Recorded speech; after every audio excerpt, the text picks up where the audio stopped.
માંગરોળમાં બરફના શિવલિંગ એટલે કે બર્ફાની બાબા અમરનાથ મહાદેવના દર્શનનું આયોજન કરાયું હતું।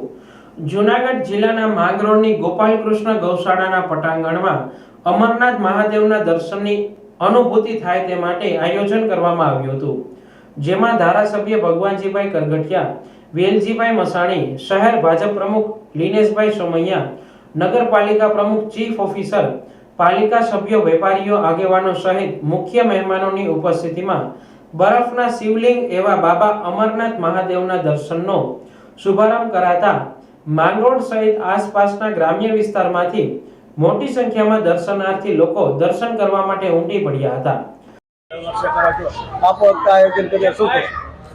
દર વર્ષની જેમ છેલ્લા 2 વર્ષથી અમારું બાબા અમરનાથ બર્ફાની બાબાનું આયોજન હોય છે, જેમાં આ વર્ષે 3જા વર્ષે પણ અમે શ્રી ગોપાલકૃષ્ણ ગૌશાળા દ્વારા આવી રીતે આયોજન કરેલ છે।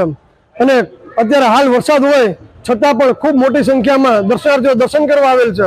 અને આ દર્શનના ઓપનિંગમાં આપણા લોકપ્રિય ધારાસભ્ય શ્રી ભગવાનજીભાઈ કરગઠિયા, વેલજીભાઈ મસાણી, ટીડીઓ સાહેબ, તાલુકા પંચાયત પ્રમુખ, નગરપાલિકા પ્રમુખ, નગરપાલિકા સદસ્ય અને ગામના વેપારી આલમમાંથી પણ મુખ્ય લોકો, આગેવાનો બધા આવેલ અને આ કાર્યક્રમને એટલે કે આ દર્શનાર્થીઓ માટે દર્શન ખુલ્લા મૂકવામાં હાલ આવેલ છે।